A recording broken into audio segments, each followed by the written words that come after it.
Hello, welcome everybody.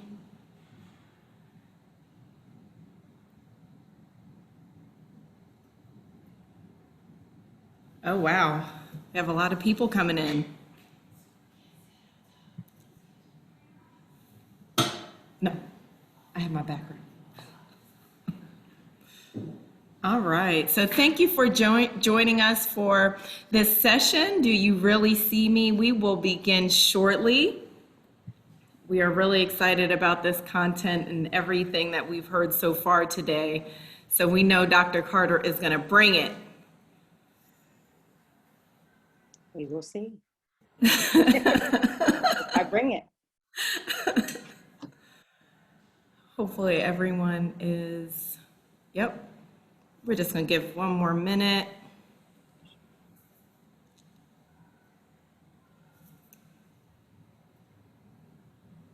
All right, so I'm just going to go over a couple of housekeeping while we're waiting for everyone to come in. Welcome to Do You Really See Me? Understanding Trauma in African American Women. And we are at the first annual Racism and Mental Health Symposium. This day in history, September 15th, 2020. And so just a few things about this session. Everyone that's on is in viewer only mode. You can submit questions in the Q&A feature. So if you look at the top of your screen, I'm looking at a different view, but usually if you look at the bottom, you can see your participants and you'll see the chat box. You can submit your questions there, and myself or Octavia will put them in the question and answer feature. But you also have the Q&A feature at the top that you can submit your questions in. If you have any comments, any encouragements, if you agree with what Dr. Carter says, please put them in the chat box. We will have a few follow-ups after the symposium with the recording. We'll also be able to type up those chats, so please submit your comments there. And if you are doing CEU credits, you have to stay until the end of the session to get your credit. The session is being recorded and will be posted to the Maryland Department of Health website. And then the subject matter is very sensitive. I know it says may be sensitive, but it is sensitive. If you need to step away, or you can reach out to myself or Octavia Morton. She is on our panelist list if you need any extra support, and we can connect you with someone that can support you further. All right? And so with that, today's presenter, Dr. Lakita Carter. She's the owner of the Institute for Healing. She's a native of Baltimore, Maryland. She's a proud owner of the Institute for Healing. She's a licensed psychologist and a licensed clinical professional, counselor, supervisor. And after earning her bachelor's degree from Temple University in Philadelphia, PA, in psychology, she completed her master's and doctoral degrees in clinical psychology at Loyola University, Maryland.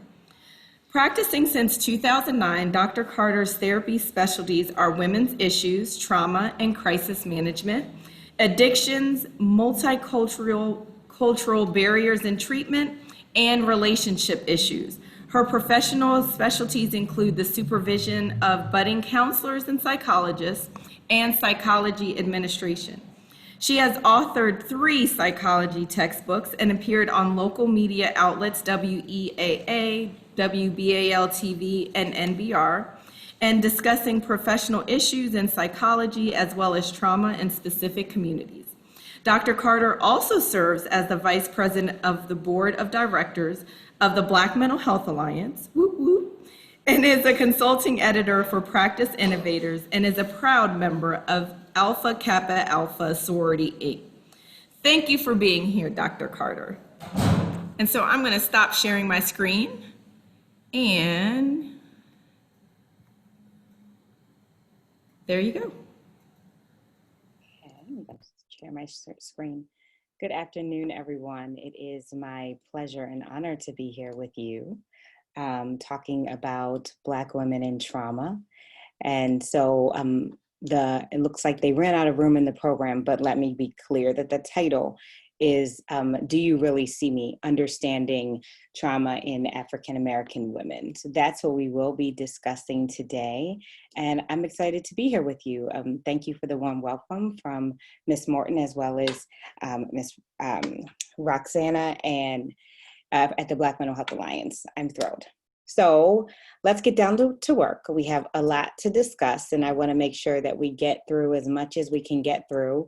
I have made my slides available to you, so I'm not going to go over every slide because I want to make sure that we get to some meat. One of the things that's really important to me when we talk about this topic is that we put some to-dos on our list, and that we make a transition from processing and chewing to action, because our patients don't necessarily always feel what we process, and they don't necessarily experience what we chew on.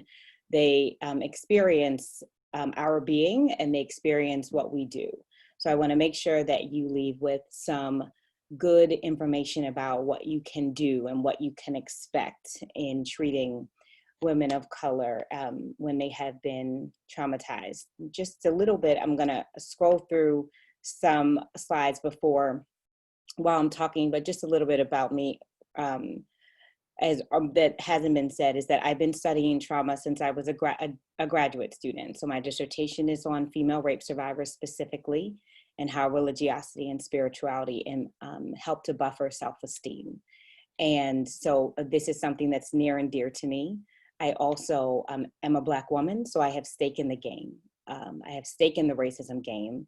It's something that's near and dear to me, and has been because of my own identity, and also because I happen to have a partner who identifies as a Black man, and 4 children who are as young as 2 and as old as 10. So I have a number of, and of course, parents and uncles and cousins and loved ones, but I have huge stake that we get this right and that we don't mess it up while trying to get it right. So I'm gonna roll through some of these, but the first thing we're gonna talk about is trauma language and risk factors. And we're gonna start with language matters, words matter. If they didn't matter, none of us would be doing what we do, because we are doing this in part because we know that our words make a difference, that our words matter, and that they have a huge impact on the people that we serve and the people that we work with.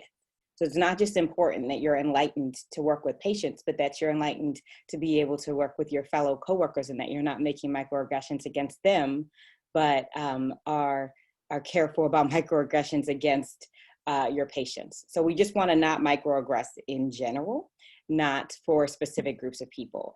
People's context matters. If you think about your ecosystem where you're at the center of it, and then your immediate family and your immediate environment is surrounding you, and then you get further and further out from the center where you have your ecosystem and your microsystem and your macrosystem and your chronosystem.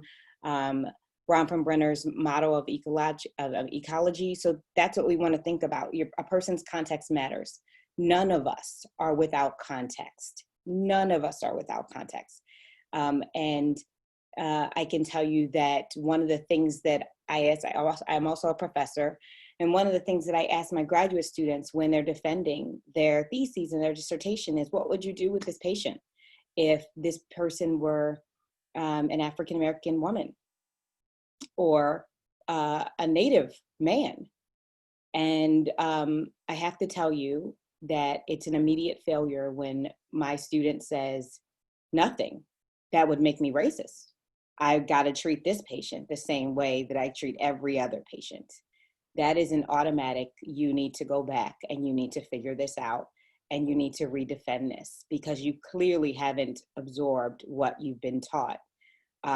Your treatment plan should absolutely be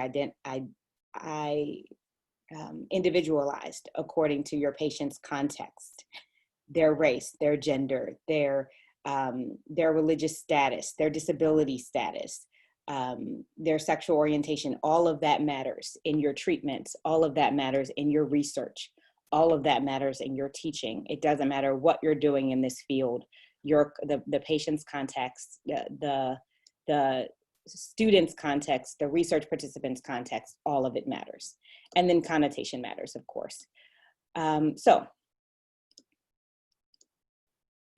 we gotta talk about the multicultural triplets. It's something that I talk about in, I've written a few articles about it, and also in one of my two of my books is the multicultural triplets. Well, and I call them triplets because it's rare that you find one without the other. It's nearly impossible to find one without the other in the United States. And the context that I'm going to be talking about today is the United States. Power, privilege, and protection, the three Ps. So power is the ability to exercise influence over others. Privilege is those unique preferential things that you get from being a member of the social majority. And when I say social majority, I want to distinguish that between the physical majority and the social majority. So the physical majority is the group that has the most numbers. So if you have 100 people, the physical majority is going to be 51 people. But the social majority is the group that holds the most power. And what we know about the history of our country is that the group that holds the most power doesn't have to be the group that has the most people. And if you need further confirmation of that, you can consider Congress. So our country is made up of nearly 51% women. It's actually 50.8% women. So just slightly over half of our country is female. And yet if you consider Congress, you will find that around 20% of Congress is female. So that's sort of off. How is it possible that a group that holds more than 50% women isn't represented by at least 50% women? How is that possible? And one of the reasons is because of social power, that men have always held power in our country, and we continue to see that today. And more, just as importantly, women don't think that women can lead very well. So now, when you have men saying, well, women are too emotional leaders, and women saying, yeah, we really belong in the home, which is something that Patricia Heaton has said, who is the mom on Everybody Loves Raymond, as well as the spin-off show for another Malcolm in the Middle or something like that. So she's been noted to say, like, women are just better at those things. So when you have women thinking that we aren't as good leaders as men, then you sort of have to wonder, then it's sort of not surprising how it is that we have a Congress that's nearly 80% men. And then protection, and that's immunity that you get from problems and situations. And if you look at our current culture right now, you can clearly tell who's protected, right? Because you see our white counterparts being taken into custody despite the fact that they are armed and they are dangerous and they are angry. The image that comes to mind is an image that was of a protester screaming in a police officer's face who had a rifle, an AR-15 on him, and the police officer was just standing there. And this was during COVID-19. And yet what you see Black and brown people with their hands up who are still being killed. So there's protection. And what we know is that European Americans, white people, have more power, privilege, and protection than other colors. Men have more power, privilege, and protection than other genders. Heterosexual people have more power, privilege, and protection than people who don't identify as heterosexual, and I could go on and on and on. Married people have more power, privilege, and protection than unmarried people. So you're sort of getting hopefully the vibe here that if you belong to a major group, then it's more likely that you'll have the triplets on your side. So when we talk about trauma, let's differentiate the term victim from survivor. It's something that I made a point to do in my dissertation, which I wrote more than 10 years ago. I'll just say it that way. So a victim is someone who has experienced and perished from a crime, an accident, or other events. So the key words there are highlighted: and perished. A survivor is someone who has experienced and lived beyond a crime, event, or accident, but that event has impacted them negatively.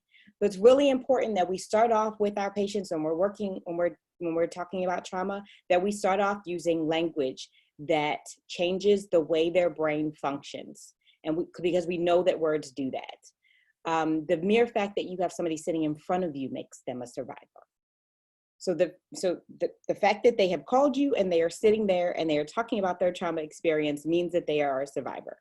And many times patients come in my office and they say, you know, I'm a sexual assault victim and I want to build rapport and move that on to a relationship. So, you know, I certainly don't do psychoeducation in that moment, but pretty on in the relationship, I start to explain why we need to change what we are saying, how we are calling people, how we are addressing ourselves, what we are saying about ourselves. And I start with, so let's talk about the difference between a victim and a survivor. And that beginning leads to, is the foundation of empowerment, that I'm not labeled, that I am not, the totality of me is not this trauma. It has taken over my life, but it won't always take over my life because I am a survivor of it. So I've lived past it. Let's differentiate between trauma and crisis. A crisis is a condition of instability, dramatic upheaval, whereas a trauma is a body wound or a shock that produces a sudden physical injury, and that can also be an emotional or psychological injury. So we think about the 3 trauma rules. I want to go through them so that we're all on the same page. Not every crisis results in a trauma. You know this, right? You have been through crises. You lose your job. Usually does not result in trauma unless you lose your job for some sort of traumatic reason, like racial trauma. But normally you don't when you lose your job or your basement floods, unless you're an aquaphobe, that crisis does not end up in a trauma. Okay. Skipped one, I think. Sometimes the trauma comes before the crisis. So we think about the attacks on the World Trade Center. That was a huge trauma for our country. I don't know an American who wasn't traumatized by seeing what happened. Yet the trauma really came before the crisis, because if you think about the day, and I know exactly where I was on that day, I know exactly what it was like that day. It was a beautiful day. There was not other than your own personal cares, the United States had no, we weren't in particular crisis at that moment. And yet with the flying of a plane into a building, it became traumatic immediately because debris started falling and people saw it. So sometimes the trauma comes before the crisis, and then of course, after the second plane hit, now we're in crisis because we don't know what's coming next. And then the trauma came back. So trauma reactions don't always start. Sometimes they start, sometimes they resurface. And then the last trauma rule is not every trauma produces a trauma reaction. This is something I really, really want you to think about. All of us have been through a traumatic experience, probably. And if you haven't, then you're highly blessed and favored, and you also probably have a lot of the 3 Ps. All of us have been in a terrible car accident or have seen something terrible that makes us question our own mortality or make us fear for our own lives. If you look at the DSM, you'll find that trauma has to do with not only what you experience, but also what you can see. You can see something awful happen to someone and have a trauma reaction. But not every trauma produces a trauma reaction. So there are many sexual assault survivors who experience trauma, and then they have enough resilience and protective factors that they are able to, with time, move past the trauma. And the trauma reaction is very short-lived, not even long enough to call it ASD, acute stress disorder. And then you have others who have ASD, who go on to develop ASD, and then others who go on to develop PTSD. But I want to be clear that a trauma experience doesn't mean that there will be a trauma reaction. Right now in my clinic, we're treating a little boy who was the dad's girlfriend, brother exposed himself to the 6-year-old. And mom immediately put the 6-year-old into treatment. And quite frankly, the biggest concern that the 6-year-old has is, when am I going to see my dad again? Like, I haven't seen him in months. I just want to, like, I wish, and what we're trying to avoid now is sending the implicit message that when you tell the truth and when you tell something that's this big, that you suffer more than not, more than it helps. The disclosure of it is punishable than the actual event itself. And right now for this 6-year-old, it's more punishable that he's not been able to see his dad because mom has stopped those visits because of dad's girlfriend. So that's something that we want to think about. All right, we're going to move on to microaggressions. I find that people are really embarrassed to say that they don't know what they are. Really embarrassed because we use the word a lot. It's a big word, I get it. But you want to make sure you know what they are so that you don't commit them. You don't know that you're doing something unless you know that you're doing it, right? So I want to explain them so that you can feel more comfortable with them. If you know what they are, great, you're a rock star, but just in case. All right, microaggressions are these tiny little non-physical, so we're not talking about physical aggression, verbal, they can be behavioral, they can be psychological, infarts, if you would call them, like a stroke. They're impacts on your brain. And sometimes they're intentional, a lot of times they're not, but they communicate hostile and derogatory and negative slights about you. And when Chester Pierce when he coined this term, by the way, a Black man, past president of the American Board of Psychiatry and Neurology, when he coined it, he originally applied it to race. But now what research shows is that we see microaggressions related to homosexuals, related to single people. Oh my God, you're not married yet? Oh, like that pity that you hear from married, when someone finds out that you're not married, or, oh, you don't want kids? Wow, that must be so sad. Most people who decide they don't want kids, they actually don't want them. And we should be good. We should be good with people who don't want kids not having them. And actually, unfortunately, there's an entire Facebook group about hating being a mom. And it's people who, and a lot of the people, I've jumped in the group because I was curious when I learned about it. A lot of people said from jump, I never wanted to be a mom, but I don't believe in abortion and I got pregnant, so here I am. Every day of my life, I wish I didn't have to go home. And they literally just lament about what it means to be a parent and the responsibility and the weight of being a parent.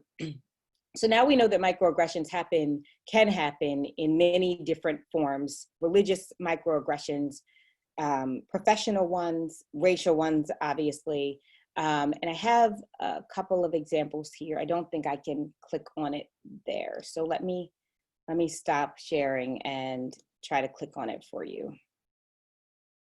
so you can see an example of what I mean.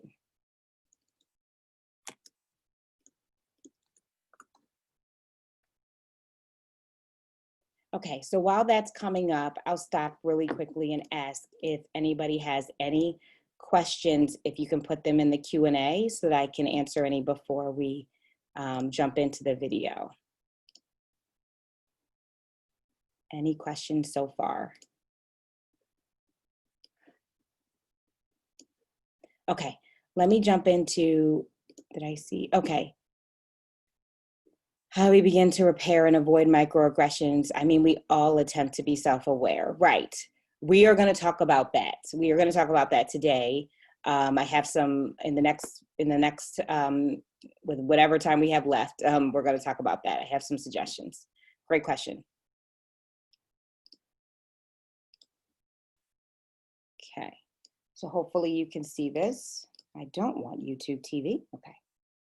So, being on The Big Bang Theory, Yes. how many people, not that you aren't a genius, but how many people think that you can solve calculus at the drop of a hat? I actually was trained in calculus for several years. Yeah, I'm a neuroscientist, so you may not have known that. Yeah, I knew you were some kind of scientist. I'm a not neuroscientist. Yeah, I can do calculus. I Okay. can do that. But yeah, I think people assume that of all of us. And you don't have to have a PhD in neuroscience to be on our show, I promise. Well, a tidbit for all the audience here tonight. She is actually a neuroscientist. I'm glad I asked. She's been planning for this role her whole life, Exactly, yeah. Well, just for 12 years, but yeah. just for 12 years. So, Okay, so there's a microaggression. You have two people who are being paid to interview someone, and they are asking her what's it like to do calculus on television. And what they had not figured out, and what they hadn't done their homework, is to learn that she actually has a PhD in neuroscience. And a lot of people might not have known that. But number one, it's sort of their job to know who they're interviewing. But number two, if you can feel the awkwardness of watching that, can you imagine being there, number one? And B, can you imagine being her and having to answer a question like that? And what I love about it is that she let that awkwardness ride. Like, yep, I'm a neuroscientist. You might not have known that. I love that she didn't say, oh, that's okay, or rarely do people know. She stepped in it. She stepped in that light, and then she stood in it, and she just let it ride. So I love that about that clip. And here's one more. I wonder how many people, can you tell me on your chat, how many people knew she was a neuroscientist? we won't. I see. Yeah, definitely didn't do their homework. Yeah, see, a lot of people knew this, but the people in the entertainment industry didn't know that. Okay, so here's another discussion, quick discussion. Talk about gender inequality of pay, because a lot of the women who've stepped forward, and I stand in solidarity with them, okay? What they're getting paid, which is half of what a man is getting paid, well, we get probably a tenth of what a Caucasian woman gets. And I'm number one on the call sheet. And then I have to go in and I have to hustle for my worth. That's what I feel like I'm doing when I demand what I feel. Listen, I have more than a 30-year professional career. I had a friend who said, yeah, but Viola, your career is better than my career. I said, yeah, but you can't compare me to you. Because once again, I got the Oscar, I got the Emmy, I got the 2 Tonys. I've done Broadway, I've done off-Broadway, I've done TV, I've done film, I've done all of it. I have a career that's probably comparable to Meryl Streep, Julianne Moore, Sigourney Weaver. They all came out of Yale. They came out of Juilliard. They came out of NYU. They had the same path as me. And yet I am nowhere near them. Not as far as money, not as far as job opportunities, nowhere close to it. And yet I have to constantly get on that phone, and I have fabulous agents, by the way. They are getting it. But I have to get on that phone and people say, you're a Black Meryl Streep. You are, and we love you. We love you. There is no one like you. Okay, then if there's no one like me, you think I'm that? You pay me what I'm worth.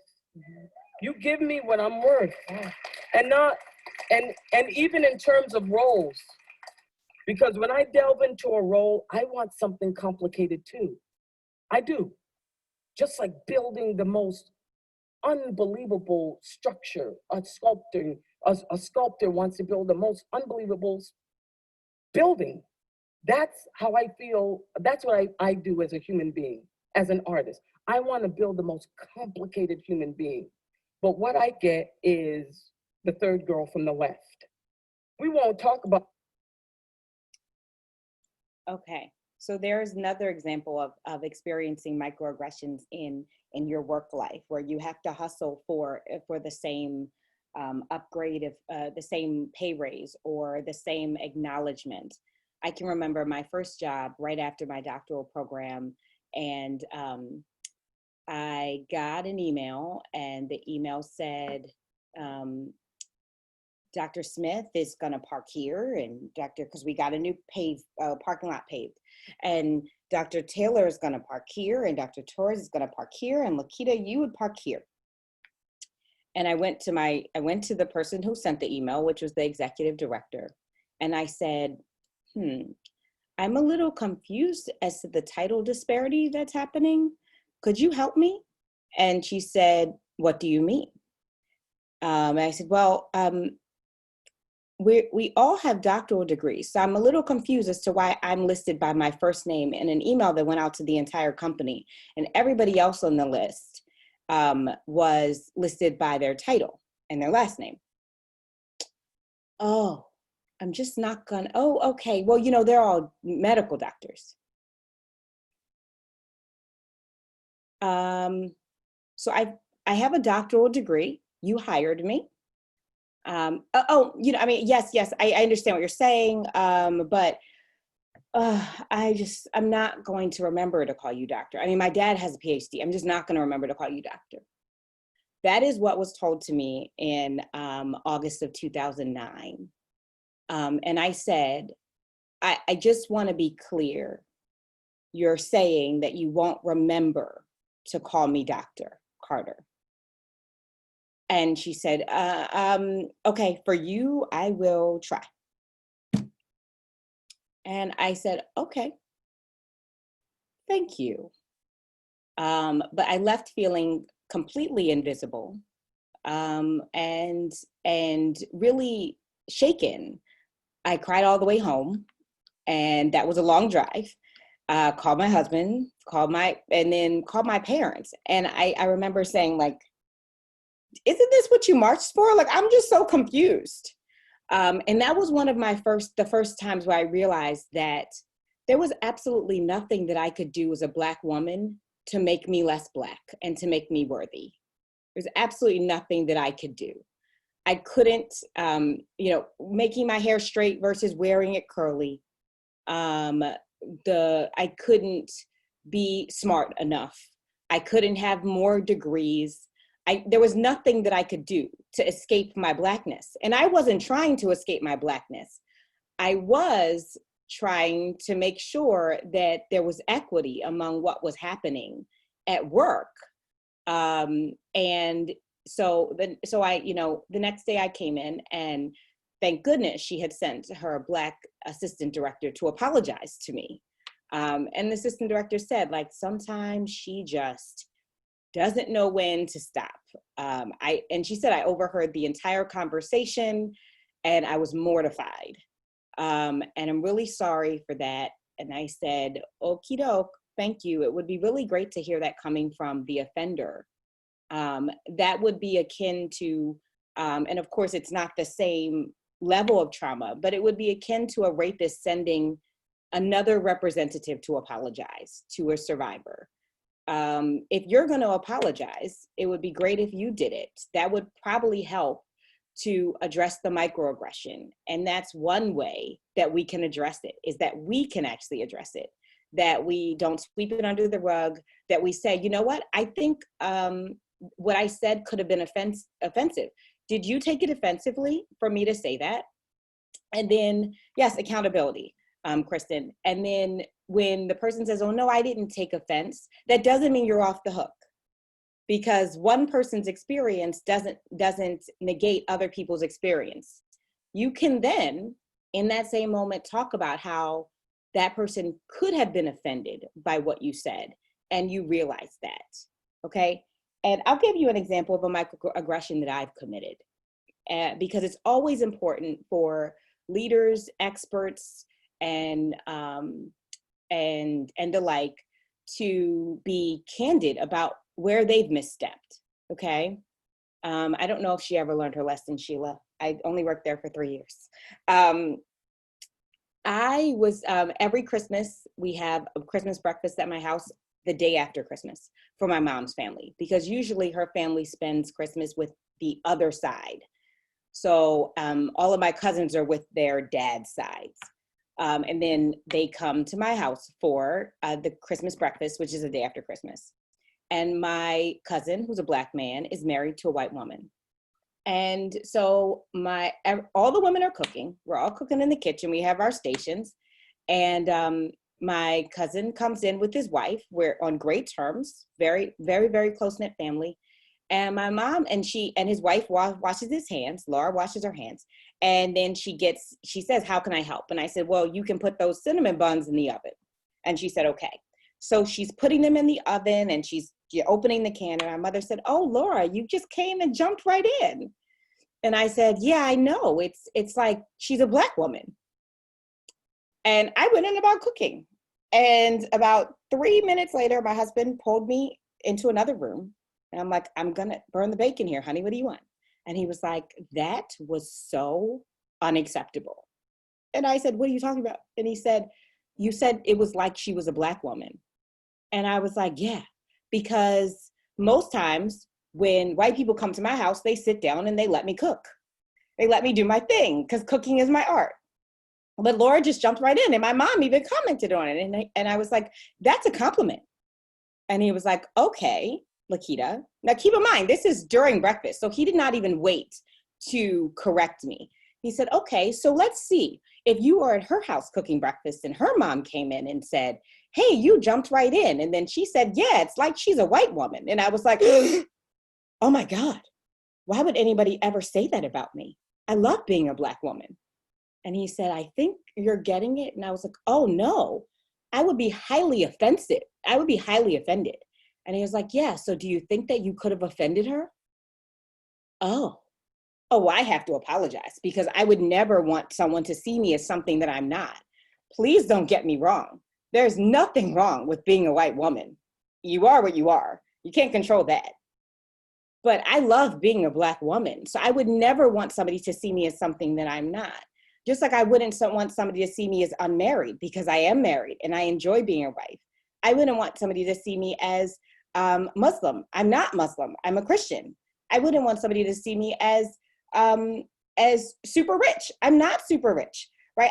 I want to be identified in ways that that actually mean something to me. So I wasn't offended that anybody would call me a white woman. It was more offensive that somebody would not see me for who I am and and how I identify.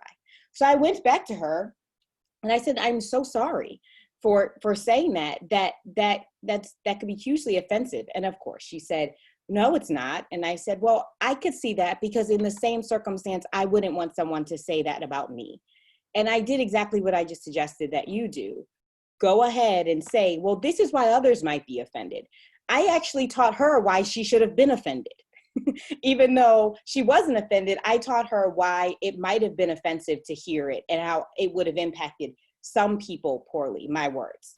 So I hope that that example makes sense. I'm going to share my screen again and get back to the slides. So we already did that. All right, so let's look at some trauma research. I'm going to go through this sort of quickly because I want to make sure we get to the to-dos, some brass tacks, some action verbs. So I'm going to go through this pretty quickly, but again, I've made my slides available, so you'll have them at you'll have this information at your disposal. So at least 70% of people in the United States experience one traumatic event in their lifetime, and of course, we know that trauma is underreported, particularly rape trauma. So we can safely assume that this number is higher than what it says here. But we also know that people living in urban areas have a greater risk for exposure for multiple traumas, and that the prevalence rate for trauma is around 6.4. But for African Americans, research has shown that it's been as high as 50%. Also found that trauma is not specifically related to low SES African American women, so it's not just about urban communities, because women who have higher education and live in other communities have also endorsed a high number of traumas. And in particular, AA is African American, for those of you who didn't follow that. Black women experience higher rates of trauma by 35% when compared to European American women. And we've also talked about that we also know, and this research has been done over and over and over again, that Black women are less likely to receive treatment for a number of reasons. some of which we'll go over today in the next few minutes. So in treatment, what does microaggressions look like? So some research was done, huge study was done in 2016, and it found that over 80% of patients experienced a racial microaggression in counseling. So when you think about that number, 80%, I don't want to step on your toes, but that's the point of today. It is likely that many people in this room have already committed a racial microaggression against a patient, including me. It is likely, because 80% is a lot of people, 80% of patients.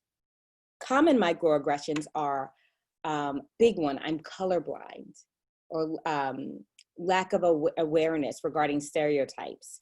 So, seeing everybody as the same.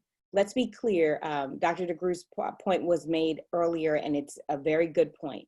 There is only one race biologically. We know that.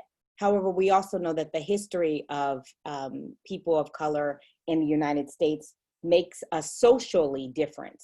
And that socialization has been passed down from generation to generation. So we are different. We have different experiences. There's a reason why Black people don't trust vaccines, and it has nothing to do with Black people. It has everything to do with how Black people were treated. So also, when we talk about the frequency of racial aggressions, we found that there were no difference across racial and ethnic minorities. So all minorities are experiencing racial microaggressions in treatment. But Black patients experience them more than Asian patients. And what they also found was that Asian and Hispanic patients found racial microaggressions to be more impactful when the therapist and the patient were racially matched. So it was more harmful when I have someone who looks like me making a microaggression than not. Okay, and then for white counselors, one of the things that you can do wrong is to do that thing you do where you say, I can't be racist because. Don't ever use the sentence. Just don't even start the sentence. It never ends up good, okay? That sentence never ends up good. You come off as being very defensive. You can be racist because Black people can have internalized racism. So if we can have internalized racism, surely you can have internalized that same racism that you've been hearing over the course of generations. So don't justify your professional standing based on how many Black people you know, or whether your best friend is Black, or whether you love Black music. None of that helps. It doesn't help at all. And in fact, I wrote a piece earlier this summer about how I wondered if I was that Black friend that my white counterparts were highlighting when they say, oh, I can't be racist.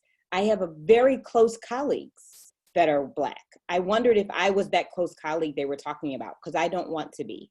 I don't have race conversations with every single one of my colleagues. So I don't want to be the person that's just the stand-in for you to say I have Black friends. And also making suggestions that are counterculture, huge infraction. You have to understand what is important to Black culture before you make clinical interventions. So for example, things like, why don't you just speak up for yourself and tell your parents how you feel? Black culture requires a lot of deference towards parents. I, at my age, which I will not share, have never cursed in front of my parents. If I curse, it's like I'm telling them a joke. Like there's a joke and a curse word. But I have never, even in my anger at another person, cursed in front of them. My parents have never drank in front of me. They don't drink at all. But my parents have kept a line. My parents don't curse in front of me. They have held a line, even though I am an adult. They have still held a certain line. And so it's important that you don't make cultural suggestions that will require an African American to violate his or her culture, because you will, number one, end up losing your patient. But more importantly, what you will do is create a cognitive dissonance, particularly if you have a great relationship with that patient, because now a patient feels torn between a therapist who really cares about me and who I have had a great connection with is now telling me to do something that violates my cultural norms. So which one do I pick, my therapist or my cultural norms? And the cultural norms protect my family. Which one do I pick? Also, this suggestion, to like remove people from your life, cut them off, not culturally appropriate for Black culture. It's just not. Do we take breaks from each other? Absolutely, we do retreat. But cutting someone off and not speaking to them for 15 years is not something that's culturally appropriate. Does it happen? Sure.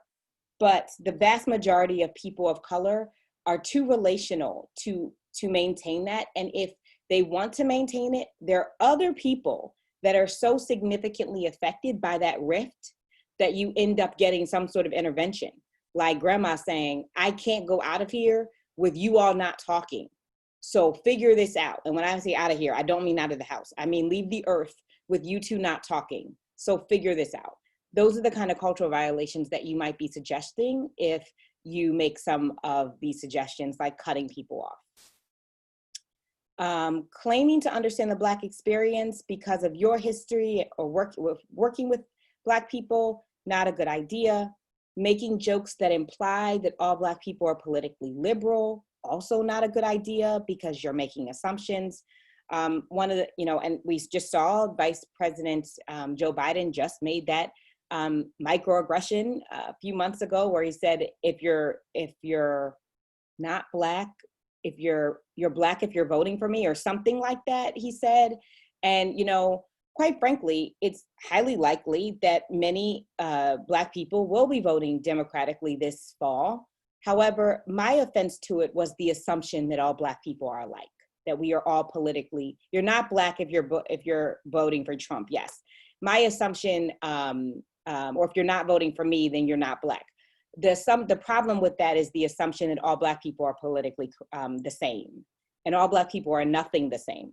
So it's important that even though there was some truth in what he said, it is more likely that he will win the Black vote. It certainly didn't need to be said, and it certainly didn't need to be said that way. I want to get to this, and we're running out of time. We've got about 13 minutes. I want to make sure that we get to this. So I'm going to skip a couple of things. Rapport does not equal a relationship for Black people, period. It is not the same thing. So the training that you got that said build a rapport with your patients and things will be great and you will have a successful treatment, you got the wrong training. I got the same training and I had to learn it differently.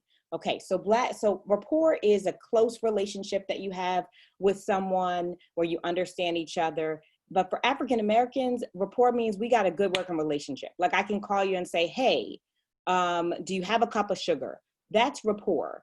Rapport stops at intimate details for Black people in general. Obviously not for everyone. Rapport stops at intimate details. So I can borrow a cup of sugar from you and you never know that my husband is beating me or that my wife is verbally abusing me. For Black people, a relationship is a close and harmonious connection between people where vulnerability exists. So you get more vulnerability as the relationship grows. So please stop assuming that you have rapport and that's where you stop. Rapport is where you start. And depending on you and how many microaggressions you commit, you will never get to the relationship because they will end treatment. Or you will, you'll progress to a relationship, and then depending on, again, the number of microaggressions you commit, they might stop treatment prematurely.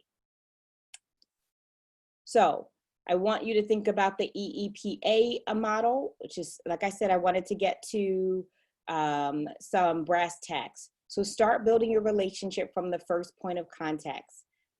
Black people respect educational achievement. So you can certainly use your titles. We are okay with calling you doctor every single time. I have to tell you, I had a patient and like every other word was Dr. Carter.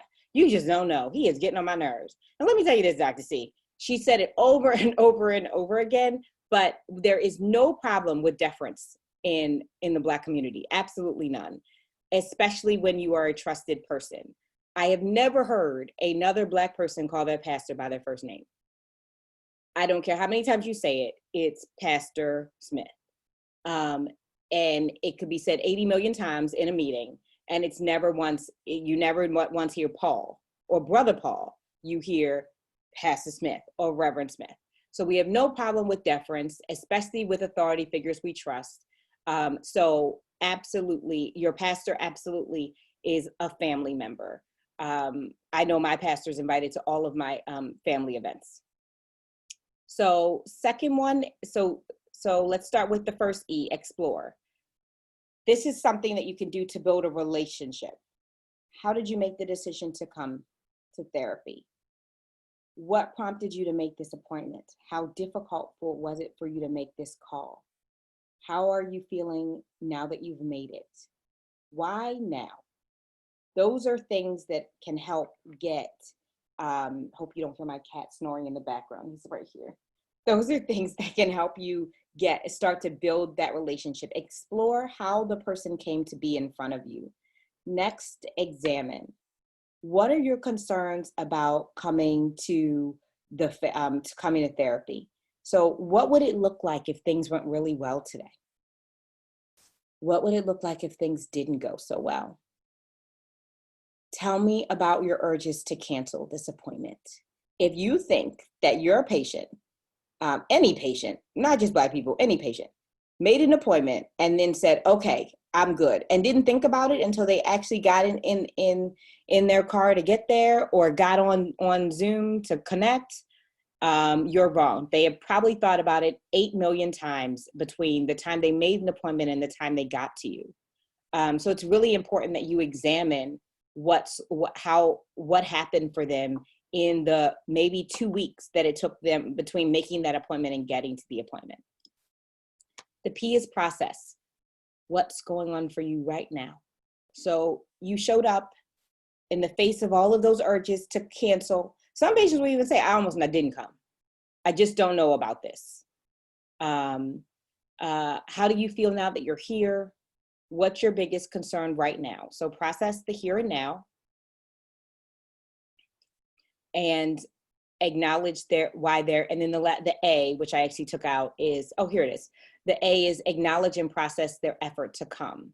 No matter if they don't, if that's a one-time visit, your job in their health journey might be to teach them that therapy is for them. And they might not ever come back to you after that one visit, but you can consider yourself having a successful appointment if you have not turned them off. So here's the thing about mental health. When somebody is, when you get to a dentist and you just don't click with that dentist, you don't walk out and say, you know what, dentistry is just not for me. I'm just not doing it.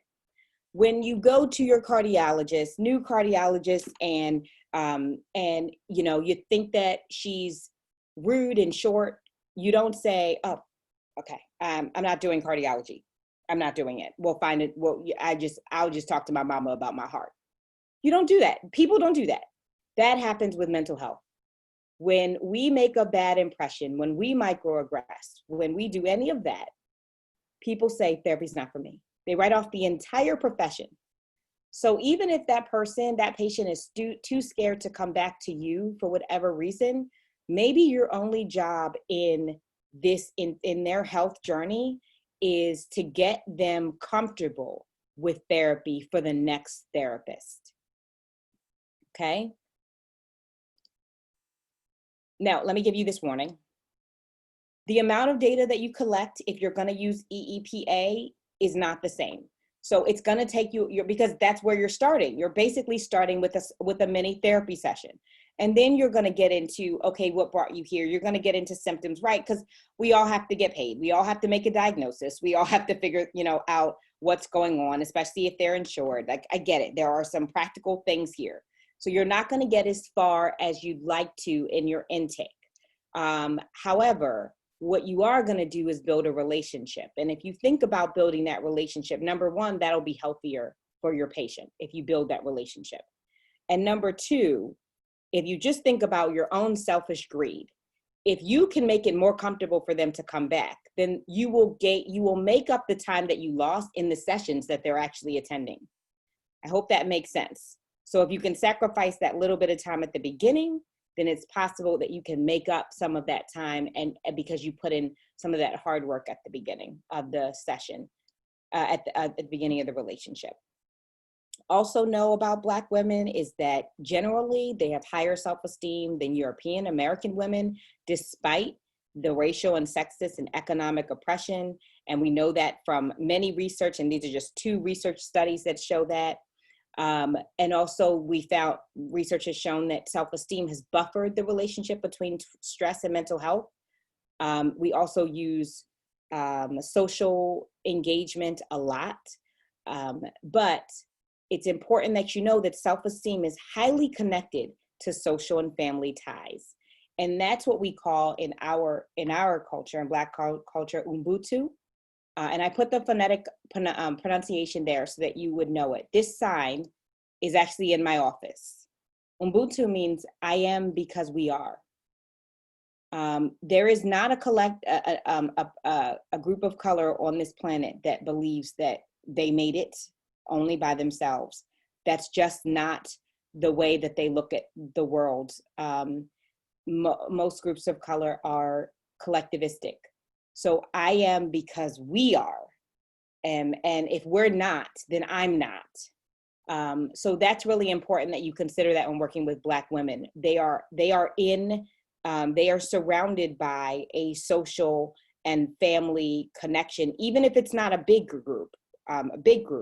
They are surrounded, that part of their protective factor is that social group and that the family ties that they have.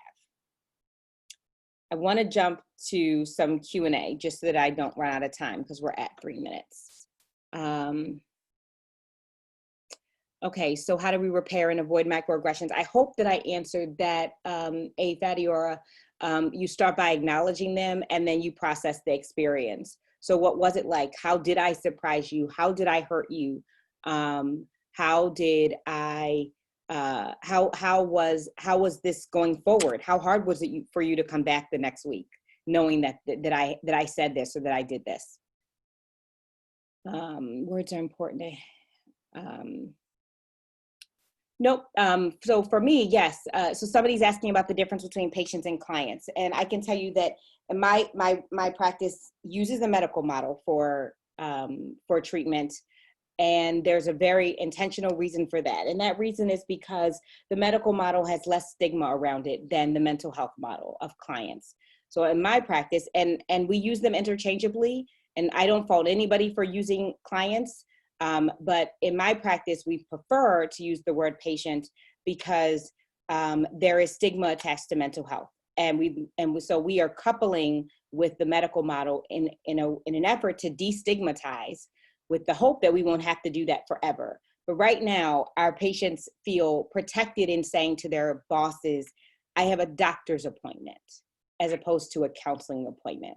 And in fact, some of my patients, they don't even call it treatment. They'll say, I need a check-in. I haven't seen you in 3 weeks, I need a check-in. And that's A-okay with me. But there is actually a very clear, distinct reason that I'm using patient versus client. Any thoughts about the white woman pretending to be Black? Gosh, well, I only have 2 minutes. So what I will say is that cultural appropriation is not okay, and that it can impact an entire group of people in very harmful ways. I certainly can't pass for being white, and I can't pretend to be. And even if I could, I would only be doing that to reap the benefits of being white. And that's what my concern is that you slip into my color to reap the benefits of being my color. And in this case, for that person, I'm blanking on her name, Jessica, I think, and for Rachel, who did it previously, and in this case, they're slipping in and out of that persona so that they can reap the benefits of credibility, because Black people trust each other. They trust each other's word. So a recommendation goes far. And that's uncomfortable for me, not okay at all. What happens at home, last question, what happens at home stays at home. Is a principal family value with Black people? Absolutely. How can I make sure that I'm not being microaggressive when providing psychoeducation about trauma? So one of the ways that I do that is to start by building that relationship, so that in some ways I feel like to the patient, it feels like I'm part of home. If that makes any sense, so that I'm a part of the family at a certain point. But it only feels that way for the patient if there's a relationship, not rapport. Okay. Yes, Black people do say Ubuntu, yes. And we talk about it and what it means in specific groups, yes. Okay, so it's 3:16. I want to be respectful of your time. I still see there's some questions. So I think, if I'm not mistaken, we have a break now. I'm going to check. Yes, Dr. Carter, we have a break until 3:30. And if you want, people can, if you think you can get through the questions in a couple minutes. Yeah. If you want to stick around and post your questions, obviously you can go to take your break and take care of yourself. But if you want to stick around so I can answer the rest of the questions, I'd be happy to do that. Yep, and just real quick, everyone, just look in your program, pick which link which session you would like to go to, and that's how you connect to your next session. And I'm gonna go back mute. Thanks so much. So let's see, one question we have from Dr. Rothstein.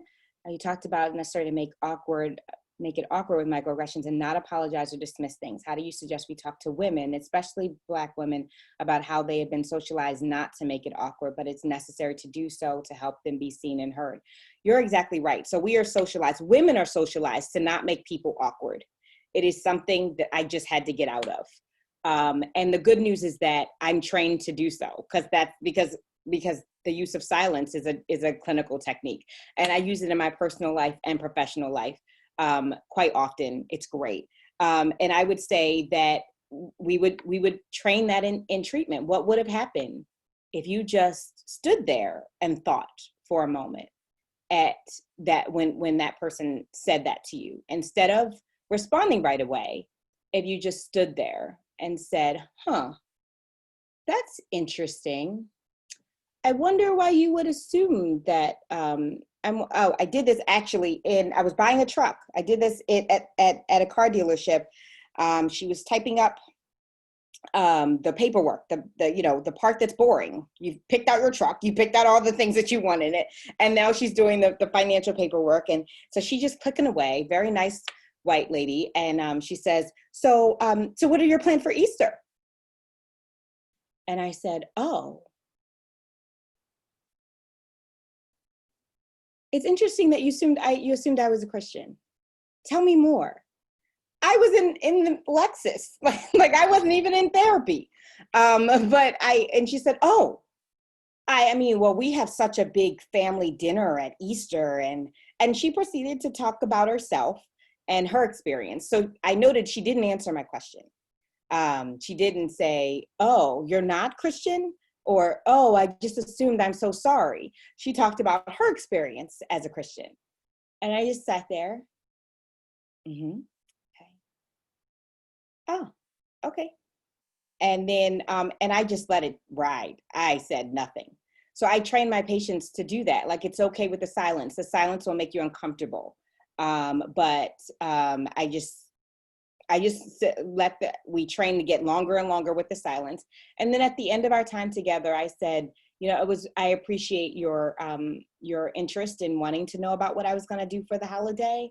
I would just suggest that you consider that not everybody celebrates Easter. So that's what Peggy McIntosh would call denying your privilege. I'm a privileged person as a Christian. Christians get all major holidays off. They never have to worry about working on Christmas and Easter, and sometimes not even Good Friday. And yet our Jewish counterparts, our Muslim counterparts have to take PTO just to be off. And so what I try to do is deny my privilege whenever I can. I try to if I get privilege, which by the way is unearned. So if I get privileged by being a woman, then I try to make sure that I deny that. If you go into most malls, you will find that there's no changing table in the men's bathroom. And when I realized that, was a new mother. I had a 2-month-old baby, and we went to the mall, and my husband went to change my son. He came back with a dirty kid. Why didn't you change him? There's no changing table in the men's room. Well, there's a changing table in the women's room. So that's when I deny my privilege, and I go to the mall security or the desk, the service desk, and I say, could you get changing tables in the men's room? What was my husband supposed to do if he was here alone with my son? How was he supposed to change my kid? Right? Like, men change kids. Come on, right? So that's an example. Should a white therapist inherently refer out to, no, not at all. You shouldn't inherently refer out to. However, first of all, if you're not culturally competent to see a Black person or a person of color, I would certainly suggest you refer out so that you don't harm people. Yes, but you shouldn't inherently refer out, because there are plenty of people who find a great relationship with white women, with white men.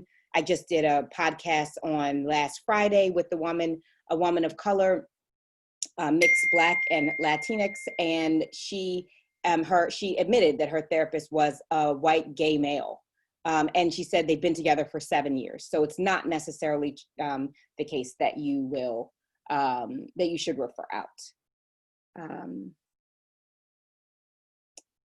Yeah, it's really important that as a colleague that you don't that your silence is privilege, that you have the right, that if you can be silent about the killings that are happening of Black men and women and children, then that's privilege, because Black people cannot be silent. It is every conversation. It is every conversation. It's at the dinner table. It's, what just happened in the plenary session where you talked about the 10 rules of engagement. I had that conversation weekly with my kids, with my brothers, with my husband. Like, my husband had his license, his tag had expired, and it wasn't his fault. MVA sent him the wrong month. So they sent him June instead of August. But it's July and your tag says June. And when I realized it, I literally was like, you have to stop driving. You have to stop driving, because you could get pulled over and you could get killed for an administrative error. So, I couldn't be silent about that. I couldn't be silent about it. He was actually more nonchalant about it than I was. So let me see.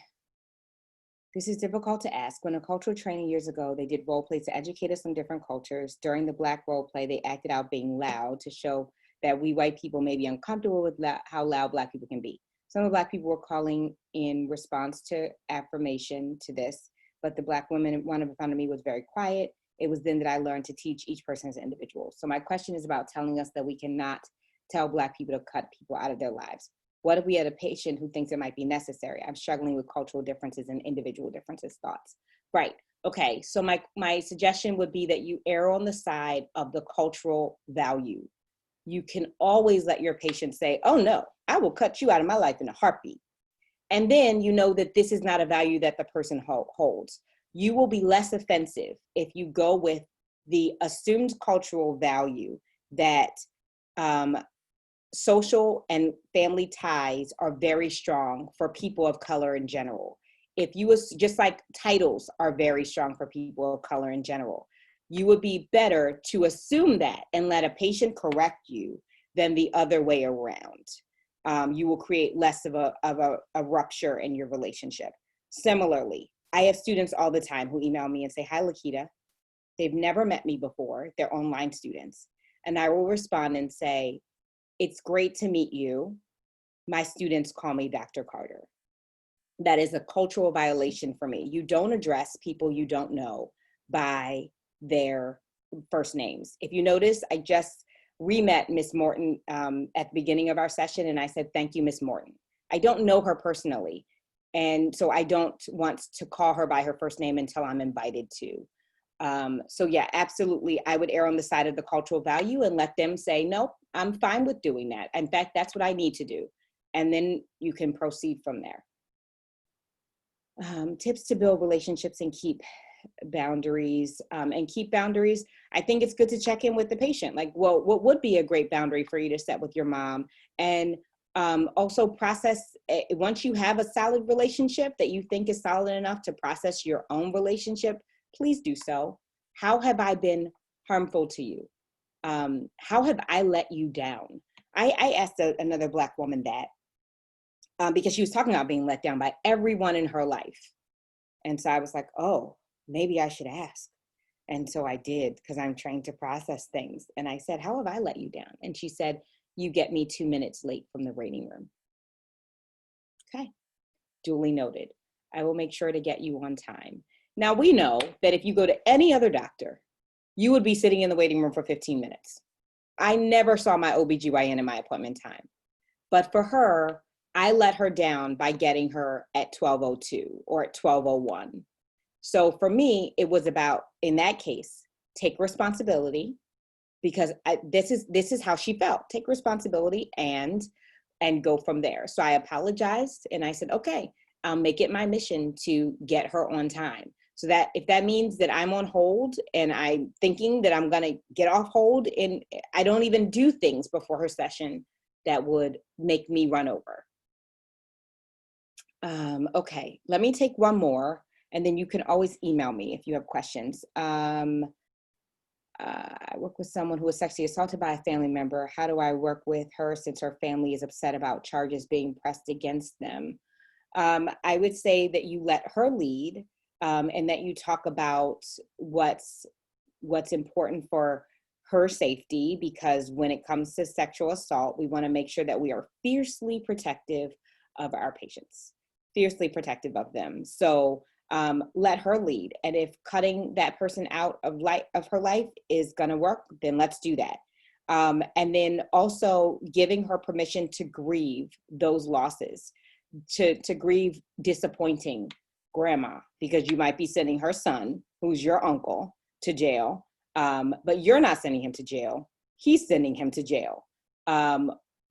Also, let me make sure I'm answering your question correctly. Also making sure that the patient has created people that are going to be, that they have a social, a circle, family members and social people who are going to be healthy for them, that they can still rely on. So we don't want to leave this person naked and vulnerable. You're emotionally naked, that is. Your session is only once a week, maybe twice a week if you're doing trauma work, but it's certainly not every day. You're not in the daily walks with that person. So you want to make sure that they have some reinforcements to fall back on. Okay. I'm going to let you go, but you can certainly email me. Ms. Cubbage has my contact information. You can find me on Facebook at Dr. LD Carter, also Instagram at iHealMD. And you can also just Google Institute for Healing and you can find us there, and you can send a question to me. Okay, I thank you so much for your time and sharing space with me today.